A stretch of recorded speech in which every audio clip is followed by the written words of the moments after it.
Hayvonda klinik tekshirish olib borilganda qorin bo'shlig'ida vaqti bilan dam holati kuzatilyapti. Tezak umuman yo'qolib ketgan. Kafsh qaytarilyapti. Buning uchun biz hozir operatsiya qilamiz. Qilinadigan ishimiz operatsiya sohasi yaxshilab tozalanadi. Operatsiya maydoni tozalanib olindi. 3-bosqichimiz lidokain bilan blokada qilamiz. 2-bosqich qon tomiri orqali narkoz jo'natamiz. Katta qorin ochildi, hozir qo'limiz orqali jismni ochishga harakat qilamiz. Oshqozon muhitini yaxshilash maqsadida 1,5 litr sut jo'natamiz. Oshqozonni tikish jarayoni boshlanadi.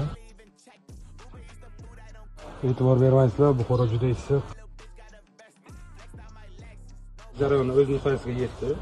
Endi 3 kundan 5 kun davomida qon tomiri orqali kapnisa olinadi. 3 kundan 5 kungacha antibiotik terapiya hamda spazmalik og'riq qoldiruvchi dorilardan foydalaniladi. Quvvat bo'lish maqsadida smes tayyorlanib jo'natamiz. Cho'qqilarning regeneratsiyasini tiklash hamda immunitetni ko'tarish maqsadida miostage preparatdan foydalanadi. Bizni kuzatishda davom eting. Videomiz yoqqan bo'lsa bitta like tugmasini bosishni unutmang.